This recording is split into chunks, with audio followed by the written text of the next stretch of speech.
박근태의 자동차와 사회, 자동차 산업 기후위기에 제대로 대응 중인가? 지난해 6월 15일 더 칼럼니스트의 첫 칼럼을 게재한 후 어느덧 1년이 지나 이제 10번째 칼럼을 쓰게 되었다. 대량 생산 대량 소비라는 현대사회의 기본 운영 원리를 만들어냈던 자동차 산업의 전환이 사회적으로 바람직한 전환이 되길 바라면서 그동안 여러 주제를 다뤄왔다. 이제 근본적인 시각에서 지금 중요한 것들을 두 번에 나누어 짚어볼 계획이다. 먼저 진단과 전망이다. 과연 쌍둥이 전환일까? 현재 진행 중인 산업 전환을 가장 간결하게 그리고 편리하게 나타내는 표현이 바로 쌍둥이 전환이다. 녹색 전환과 디지털 전환이 동시에 진행 중이라는 것이다. 그러나 과연 이것이 정확한 표현일까? 녹색 전환과 디지털 전환이 동급일까?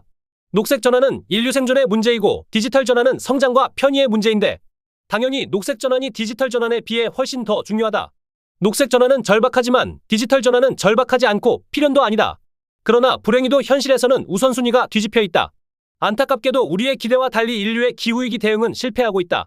세계기상기구 관측치 기준 지난해 전 지구 지표면 평균기온은 산업화 이전보다 섭씨 1.45도가량 높아 역대 1위를 기록했고 올해는 상승폭이 섭씨 1.5도를 넘을 것이 거의 확실하다. 점점 더 심각해지고 있는 기후위기의 근본 원인은 현대사회의 기본 운영 원리로 자리잡은 대량 생산 대량 소비다. 전 세계 이산화탄소 배출량은 대량 생산이 본격화된 세계 2차 대전 종전을 기점으로 급속하게 증가해왔다. 그리고 2020년 놀라운 탄소 배출 저감을 보라. 2020년 4월 코로나가 절정일 때 각국의 봉쇄 조치로 화석연료에 의한 이산화탄소 배출이 17%나 줄었다. 주요 기관에 따르면 2020년 전체 이산화탄소 배출은 4.2에서 7.5% 감소한 것으로 추정된다. 아무런 시스템 변화나 신기술 추가 적용 없이 인간 활동의 축소만으로 이루어진 결과이다. 교통 부문은 어떨까? 첫 칼럼에서 쓴 것처럼 전체 온실가스 연평균 증가율은 2000에서 2009년 2.1%에서 2010에서 2019년 1.3%로 감소했지만 온실가스 배출량의 15%를 차지하는 교통 부문에서는 2010년과 2019년 사이 연평균 온실가스 배출량 증가율이 약 2%로 거의 일정하게 유지되었다. 특히 교통 부문에서 가장 많은 비중을 차지하는 육상교통 부문은 온실가스 비중이 급속하게 증가해 2019년 기준 69%에 이른다. 코로나 여파로 전세계 교통 부문에서도 온실가스 배출량이 코로나 본격 유행 전인 2019년 약 8.55GT에서 2020년 7GT로 감소했지만 2021년과 2022년에는 다시 증가했다. AI의 급속한 발전에 많은 사람들이 환호하고 경외하지만 그것이 동반하는 문제는 잘 부각되지 않는다. AI는 많은 전력을 소모하고 탄소 배출량도 많으며 냉각수도 많이 소비한다. 한마디로 기후위기 대응에 역행하고 있다. 2026년까지 AI가 글로벌 전력 수요의 3에서 4%를 차지할 것으로 예상되며 2023년 약 3TWh였던 미국의 생성형 AI 전력 수요가 2030년에는 652TWh로 급증할 것이라는 전망도 있다. 이는 미국 총 전력 수요의 약 25%에 해당한다. 지난해 말 발표된 한 연구에 따르면 생성형 인공지능을 이용해 이미지 하나를 만들려면 스마트폰을 완전히 충전하는 정도의 전기가 소요된다. 챗 GPT-3과 같은 거대 언어 모델을 훈련하는 데는 약 500톤의 이산화탄소가 배출되는데 이는 뉴욕에서 런던으로 600번 비행할 때 나오는 양이다.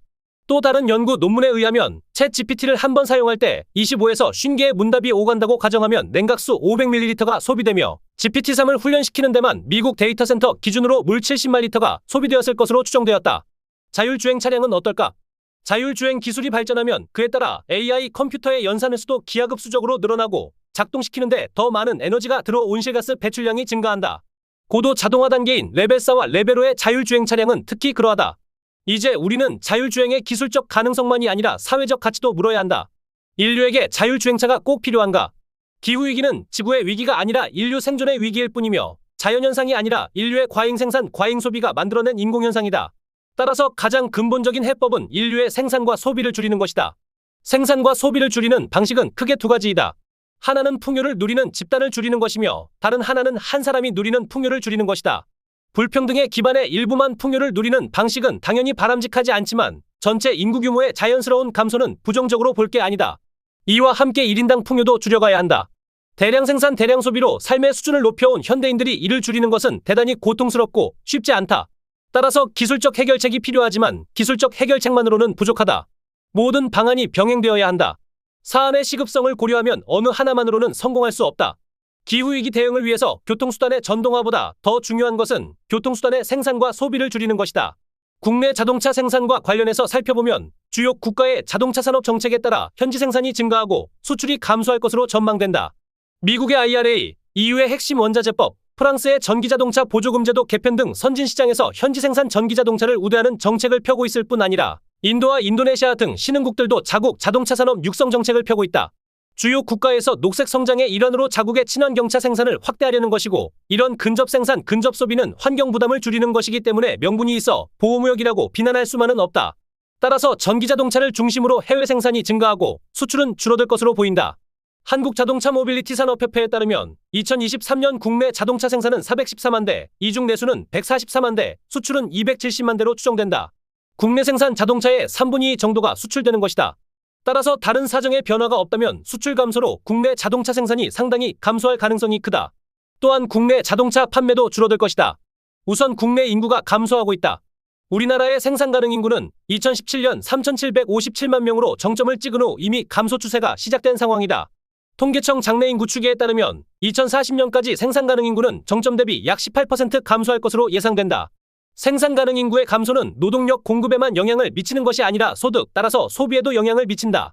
그리고 계획대로 교통 시스템이 대중교통 위주로 재편되면 자가용의 효용이 줄어 구매 동기도 감소한다. 여기에 소득 양극화와 자동차 가격 인상이 더해지면 국내 자동차 판매도 더 줄어들 것이다. 수출과 내수의 동반 감소는 국내 자동차 생산을 줄일 것이고, 이제 한국 자동차 산업은 생산의 확대가 아니라 축소를 대비해야 한다. 기후위기 대응 측면에서 보면 이는 바람직한 일이다.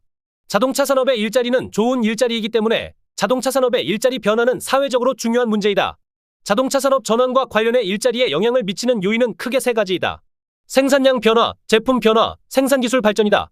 첫째, 생산량이 줄어들면 다른 사정의 변화가 없다면 전체적으로 생산 관련 일자리는 줄어든다. 둘째, 전기자동차와 SDV 등 미래자동차로의 제품 변화는 차별적인 영향을 미친다.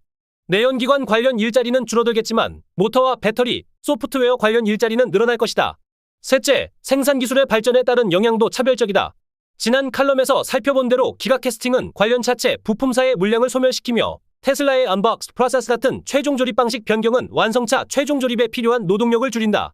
인간을 닮은 로봇인 휴머노이드의 목적은 당연히 사람을 대체하는 것이다. 다수의 우려와 달리 자동차 제조업에서 심각한 고용 문제가 발생하지 않을 것이라는 주장도 있다.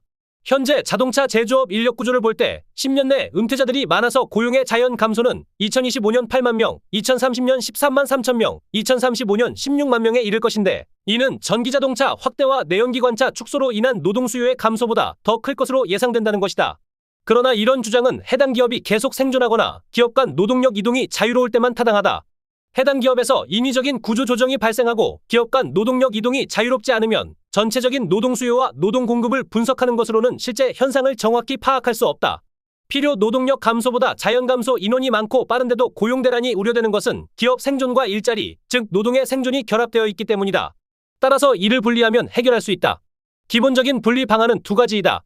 첫째, 기업 간 노동 이동을 자유롭게 하는 것. 둘째, 부품사를 통합, 대형화해서 생존 가능성을 높이는 것. 정부의 노동 전환은 전자에 초점을 둔 것이지만 내부 노동시장이 강하게 형성되어 있는 한국의 현실과 바람직한 산업생태계 재구성을 고려하면 후자가 더 타당한 방안이다. 생존기업이라도 지금까지 기본이었던 물량 확보를 통한 고용 안정은 기후위기 시대에 맞지 않다. 이제 한국 자동차 산업은 생산의 확대가 아니라 축소를 대비해야 하기 때문이다. 다음 칼럼에서는 지금 해야 할 중요 과제를 살펴보겠다. 더 칼럼니스트